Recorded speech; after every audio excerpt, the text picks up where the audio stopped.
Welcome to the Nerd and Normie Podcast. I'm a big film nerd, Everett. And I'm Emerald, and I'm engaged to a nerd. On this week's episode, we will be covering two movies. I picked Nimona on Netflix, directed by Troy Quane and Nick Bruno. And I also picked a Netflix movie in Extraction 2, directed by Sam Hargrave. For both of these movies, we will do non-spoilers and then move into spoilers, and there will be time codes down the description. Here we go. The Queen Killer is still out there. Everyone is scared. He's a murderer. He's a monster. He's perfect. So I picked Nimona for my movie. It just barely came out on June 23rd on Netflix. It was cute. I mean, we watched it and we were a little unsure in the first half on what we were going to think, but it ends really strong.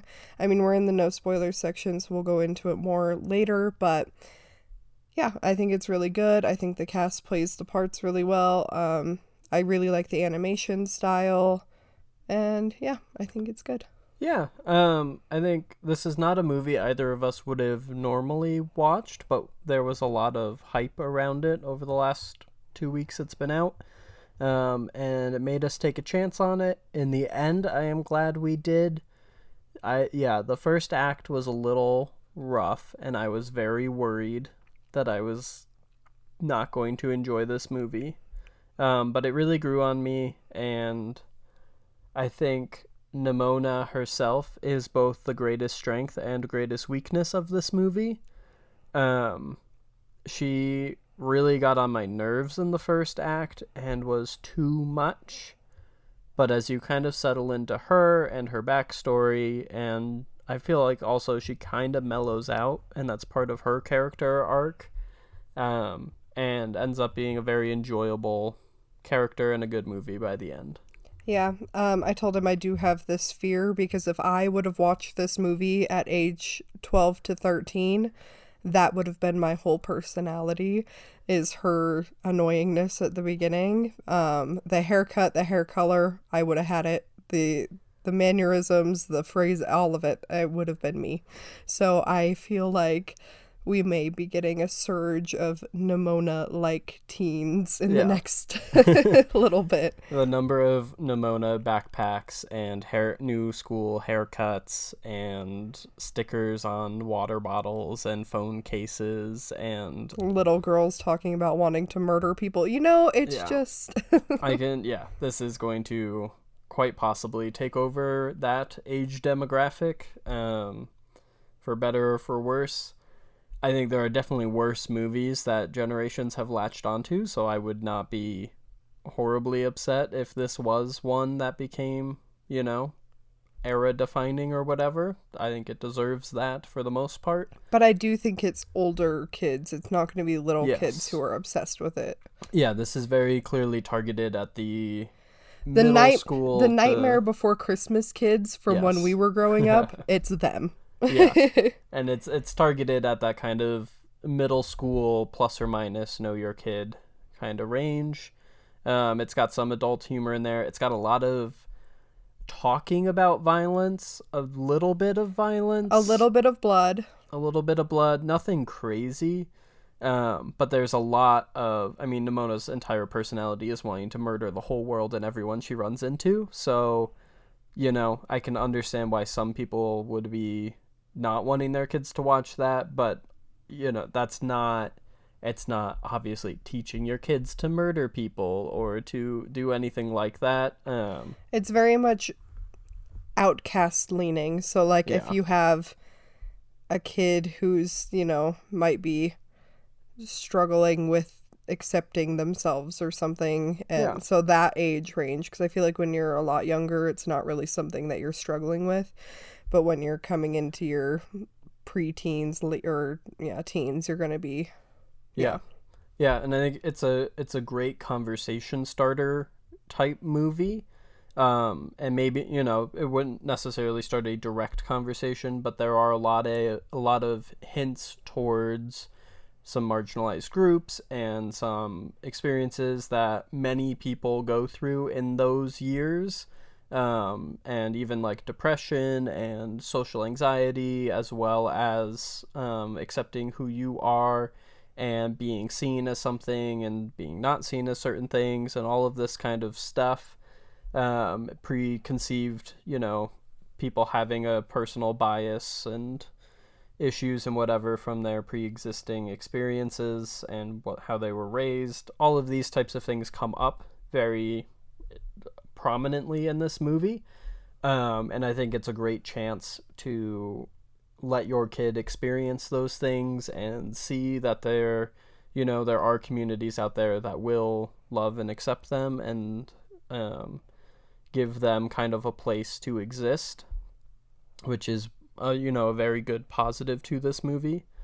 However, I know there are definitely going to be a large contingency out there that if they let their kid watch this, they will think they're being brainwashed and, it's just all this hippie nonsense and whatever, but I think it's a really good movie, so. Yeah, so the story is, about an outcast guy, not really outcast guy, but a guy who grew up in normal society. He's not one of the royals or in this royal bloodline or anything, whose dream was to become a knight to protect their city. And their city's like a mix between old-timey and new. Like it's they've like held knights their and medieval traditions and architecture, but they have flying cars and laser guns and so that's pretty interesting. And he just wants to be a knight, and the queen kind of finally lets him join the knighthood and train to be a knight and everything. And things go wrong, and he ends up he meets Nimona, the main character, and she's also an outcast, so she kind of seeks him out as to be his sidekick, kind of. Yeah, this movie features Riz Ahmed as the kind of main knight who gets outcast. I mean, it's no Sound of Metal, but it's a decent performance from him. There's nothing wrong. I think Chloe Grace Moretz, she plays Nimona, she plays her part very, very well. Yeah. And I also think it's he's supposed to be kind of moody, brooding, stoic knight guy. And he kind of grows into a slightly more fun guy, whereas she's just off the walls from the start, so it allows for a more expressive performance. Eugene from the Try Guys is in this. He's there, he's fine. Wouldn't have known it was him and didn't feel like just casting for the sake of a name. So that's good. I didn't mind the animation style. It felt not cheap, but it was lacking a little something for me. It literally looks like the Puss in Boots one that you loved, so I don't know why you say that. What I mean, like the Puss in Boots style and stuff has that little bit of like painted look to it or hand drawn, and the action's a little more kinetic, whereas in this movie it looks a lot like when you're learning animation and stuff and there's the presets and stuff in Adobe. It has that little bit of look to it. It's a little more flat. Everything feels like a 2D item put together to make a 3D space. It's not bad by any means. I just, for me, it was not as eye-catching as some movies we've been seeing recently. I disagree. I thought it was really cool. I liked the animation style. I think it's cool that people are trying new stuff instead of sticking with the Disney or Pixar. Yes, I'm glad it's not a Disney Pixar look. Yeah, and that's been used so much, and I think it's cool that people are leaning into another look. He's confusing because it looks just like that Wish movie that's coming out that he also said looked really cool the first time we saw the trailer, and then the second time we saw the trailer he said it looked awful, so ignore him. Yeah, I don't know. The first time I saw Wish was more just like, oh, I'm excited Disney's trying something new. And then the second time I watched it, I was like, oh, this isn't as good. I was just It's I think, because we excited. saw the Spider-Verse movie in between And the times Puss in he saw Boots the trailer. and the first. Yeah, but that's what I'm saying, is there are better versions of this out there. Yeah, I don't know. I thought it looked nice. Yeah, it just, I don't know. This one, it lacked a little something for me. Not to say it's bad. I like it. It's not bad, or I think what it is it felt more like a TV show animation. I guess. I don't Yeah, know. it looked more I mean, it's a Netflix TV show movie. style. Yeah. I'm just saying it doesn't quite have that same film quality to it for me. But yeah, overall I would recommend this one. Should we move into spoilers? Yep, let's do it. So, the reason that the knight, we're in the spoilers section now. The reason that the knight is outcasted in the end is because when he's getting knighted by the queen, his sword had been swapped out by one with like a laser blaster in it, and he kills the queen, and everyone thinks he's a murderer. And then Nimona finds him because she's looking for a villain who everyone hates because everyone hates her, so she can team up with him and kill everybody and make them all pay is her plan. And he's like, no, I don't want to kill everyone. I'm not supposed to be the villain. Yeah. And it ends up being the person who runs like the night school institute thing. And I have a few dilemmas with this story in the sake of just like, they finally got her to admit on film, like on a recording, that she did betray the queen or whatever. And then she stabs who we think is Golden Loin, one of the knights, which is such a silly name, but she stabs him and kills him and whatever, and then she finds out it's actually Nimona in disguise, but then she flips it around and says that that's Nimona was her in the video and whatever, so everyone's still after them. But that doesn't make sense because she can't be both of those people. So I would have just said that to get my name cleared. I don't know. That just seems like a weird plot hole to me. The video clip they show that they recorded it appeared to be like from Nimona's eyes somehow. Not really explained how they got that recording, because Riz Ahmed comes out from around the corner with the recording, but it's like a POV of Nimona looking at the queen lady. So, and for whatever, and I think just to get around this issue, they never show her killing Golden Loin part. They only show the admitting she murdered someone part. But that just seems silly. I know, but I'm just saying that's how they get around it, is they just but show like part of it. In real life is what I'm saying. If they would have recorded it, it would have been on the recording, I don't know. Anyway, so that was kind of weird, but yeah, they win in the end. I don't really know how to go over the whole story. I don't really think, if you watched it, you're probably watching this, so. Yeah. Yeah, I think it's not anything unpredictable. I think pretty quick in, I said, oh, it's her. And then it was. The evil lady. It's the first person you'd think of to have done it, is the one who did it. Yeah. And, Nimona and her shape-shifting powers and stuff, it's fun. And it's goofy, and it never explains why she's the only person who can shapeshift. And my other beef with it is the fact that why does she choose to be a 12-year-old girl for the rest of eternity when she's like 1,000 years old? Yeah, I don't know. Because then they can market to 12-year-old girls. Yeah. Exactly. Yeah. And then the conclusion of the movie,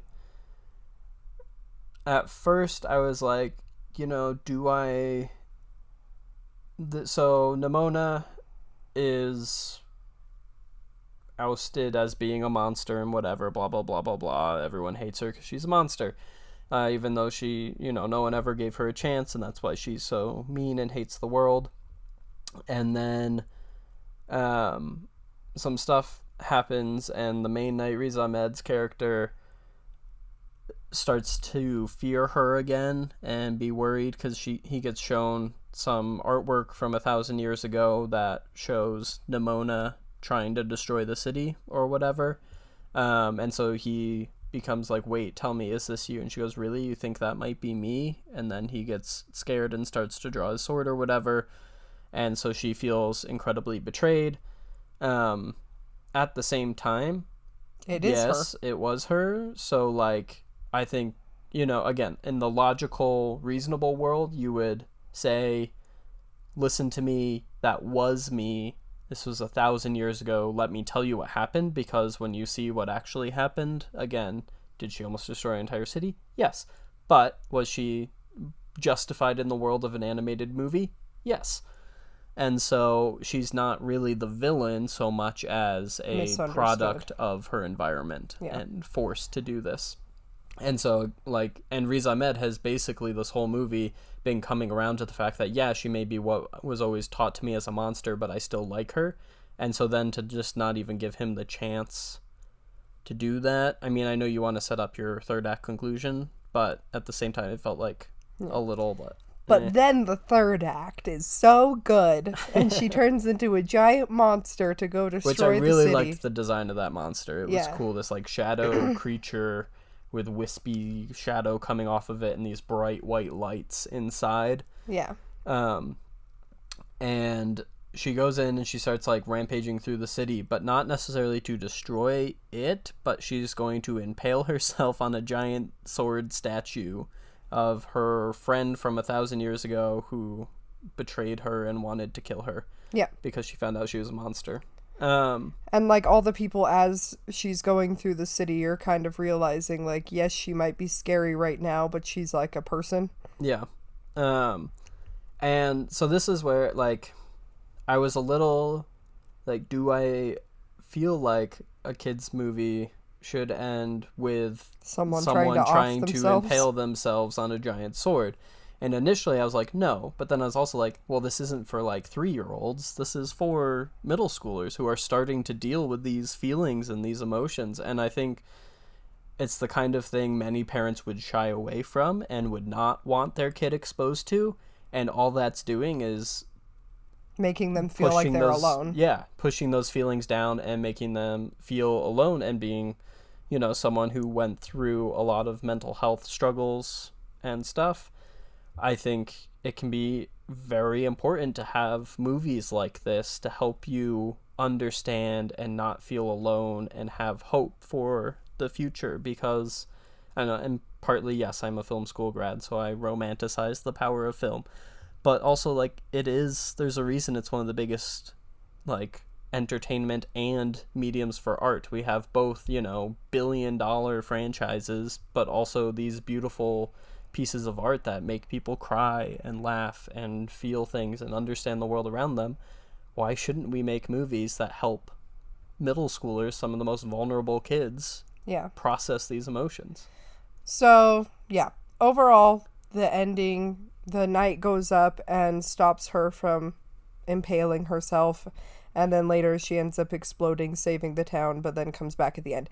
But basically the message is just, like, don't judge people before you know them, or the fact that, like, you accepting someone could literally save their life. So it's pretty good. It's a good message. I think it should be marketed towards slightly, like, older children. Yeah, I would say between 10 and 15 is probably the sweet spot for this. Yeah. But yeah, it was really good in the end. It was tough warming up, but eventually I liked it. It was really good. What would you rate it? I will give this, the first act really dragged for me, and I was really worried I was not going to like this movie at all. Yeah. But I'll give it a 7.5 out of 10. Yeah, that's right where I am too, about a 7.5, between a 7 and an 8. Yeah, it's not the best kids movie I've ever seen. It's not one I'm super eager to watch again. But I'm glad it exists. And I will recommend it to people, and I hope there are more movies in this vein in the future. Yep. Hey, boss. Who are you? The name's Nimona. Your sidekick has arrived. I don't need a sidekick. Every villain needs a sidekick. I'm not a villain. All right, Extraction 2 is the latest film from Sam Hargraves and stars Chris Hemsworth as Tyler Rake, the most generic action hero name. And to some extent, that's what you get, a generic action movie. It is the follow-up to the first Extraction, which for me is a much stronger movie overall. It kept its momentum and saved its big crazy set piece for later in the movie, whereas this one has a huge action sequence up top that is all in the trailers and what everyone's talking about, and then the movie continues. But honestly, this set piece fell flat. And so, yeah, as an action movie, when your big action moment gets a little stale and boring, it's not great. I told you, I am sick of the trains. I am so sick of it. It is really funny that right after the past few weeks of her complaining about trains, we watch yet another action movie with a train sequence. And it's like a 20-minute train sequence with no background music and just like, it's like an awkward video game cutscene that they forgot to add music to. Yeah. There's the Mummy movie with Tom Cruise that came out a few years ago. They accidentally released the trailer without any of like the special effects, sound effects, ADR, all that stuff. And it sounds like that, this movie. Like, there are the sounds of a punch, there is the grunt of ow, there is the bang of the gunshot, there is no music, and it's not like the type of movie that's so artistic that the gunshots create a beat, or like, like something you might find in a Edgar Wright movie or something where the natural environment helps create this kinetic musical sound. It is just boring. They didn't pay for music, or they forgot, or for some reason thought the action could carry it. And it's not that it's bad action. I know Sam Hargraves comes from a stunt background and is very good at understanding stunts, and so the stunts, I'm sure, are incredible. However, it lacks any flair or stylization. It gets very boring. And the second half of the movie, they do a little bit more music. The opening scene is a quote-unquote one take, that thing that's infected Hollywood, where you try and make a super long sequence where you do these really bad CGI camera wipes behind objects and whatever. And it goes on for like 20 minutes. And it's really long. And then the later half of the movie, you add music, you actually edit your scene to make it entertaining, and the movie's much better. And I actually enjoyed the second half. Yeah. For an action movie. And we were both really pretty much bored. Not really bored, but we were like, okay, this is a generic action movie. It's fine. Right up until Chris Hemsworth winks at the little girl in the movie, and she winks back, and then we're like, this is the best movie of the year. She's the cutest little human I've ever seen. So that really carried the movie for me. I liked some of the later action, and it was okay. Yeah, I think now that everybody does with these like one take action scenes. There's one in like The Northman. We had 1917, which is an entire movie shot to be like one take. We have Birdman that's like that. The first Extraction has a long sequence like this. It's become the thing to do, particularly in action.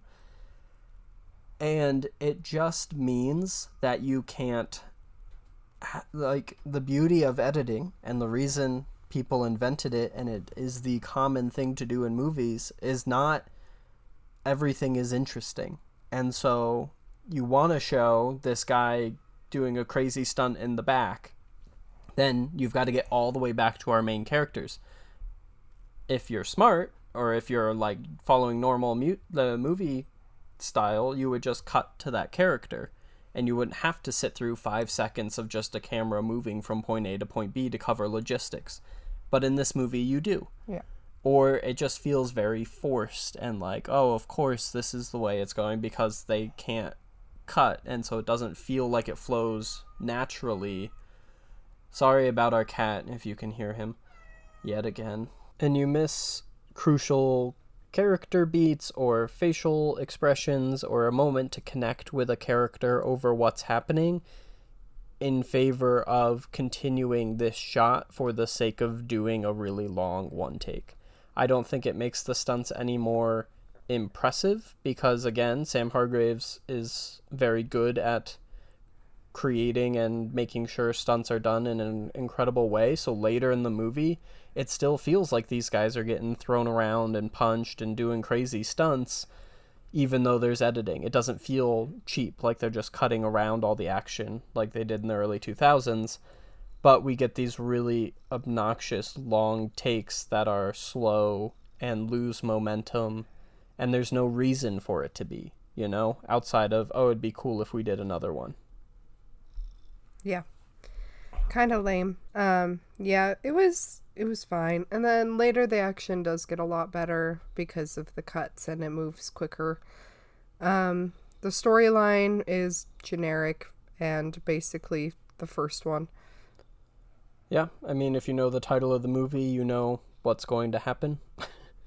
And then, yeah, it ends. Yeah. And it's over. And that's it. The non-spoiler version of this movie. All right. In terms of spoilers, there's not a lot to spoil. Yaz dies.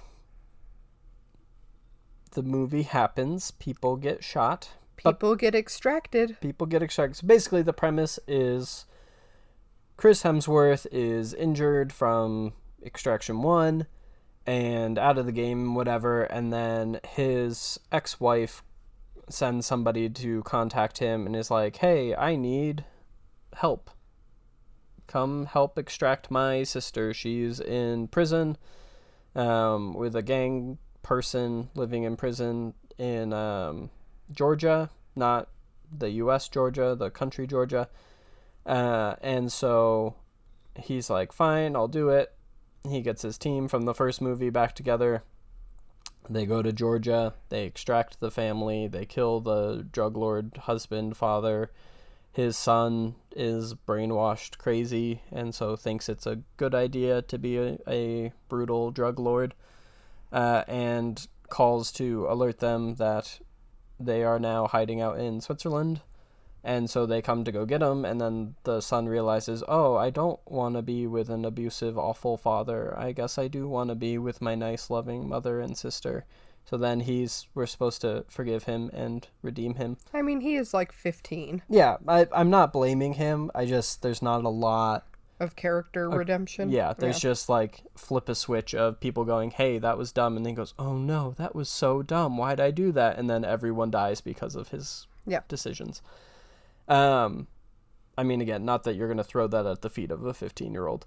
But so, yeah, they come to Switzerland. There's some better action. That's not a dumb one take out of the jail. Yeah, there's a gym sequence that is just... so fun. So fun and brutal. Yeah, like that's what I expect out of these movies. Clever stunt work that you haven't seen before. Part of, I think, the issue of that prison breakout, get on the train, escape sequence is it's nothing new. Yeah. He fights through some corridors, then he's out in a yard and there's a bunch of people around him, then they get on a train and they slowly make their way to the front of the train and bits of it explode. And there's also no explanation of where the train came from. They're just in the prison and then they're on a train. Fully loaded with all the weapons they need. And I know, he has his team and that's what they do or whatever, but it just they didn't even talk about it. Some sort of plan, being established, so then I knew what was coming, or if I saw okay, we've got to get to this car because it has this thing in it, and then that gets destroyed and it's like, oh no, he's got to figure something out. But no, it's literally just keep walking forward action. Anyway, second half in Switzerland, much stronger. Yaz gets shot and dies. They end up in a church. And the kid has a bomb on his chest, and then he has to fight the bad guy, and he stabs him with a screwdriver a lot. Yep. And then right at the end, there's this darkly funny moment where it's panning up from them, or it's panning up from them, as in Chris Hemsworth, the main bad guy, laying bloodied from beating each other up on the floor, and the guy's like, I'll never stop, or some dumb generic villain thing, and then Chris Hemsworth just pulls his pistol and shoots him in the side of the head, and then just rolls over and gets up. Yep. And then they go away. And then he goes away. Oh, and then Idris Elba shows up again. He was the guy who helped recruit him in the first place, and goes, hey, don't worry about what my name is, because I'm the classic Mr. Nobody. Mr. Nobody from the Fast and Furious movies. And if you help me, I will give you money or something. Yeah. And then the movie ends. So I think they're really hoping for some sequels. I am not desperate for one, but I'd watch one. Yep. I like an action movie from time to time. And I think these are the type of action movie that's like, yeah, they do enough interesting things, and I like Chris Hemsworth and the rest of the cast enough that I'll watch it. Yeah, what would you give this one out of 10? I don't know. That first part really sucked. Yeah. Yeah, both. and I'm also not an action movie person. It has to be like a really good action movie for me to be invested. Like Top Gun. Like Top Gun Maverick. That one was good. Mission Impossible coming out soon. Maybe a 5? Yeah, I'm not going much higher. I'm going to give it a 6. Yeah. I am slightly more into action movies than you, but I'm between a 5 and a 6. It was fine. Yeah, I'd always rewatch the first over this or try something new. I don't think I'll really ever return to this unless there's like a third or a fourth and I decide to do like an Extraction marathon for whatever reason.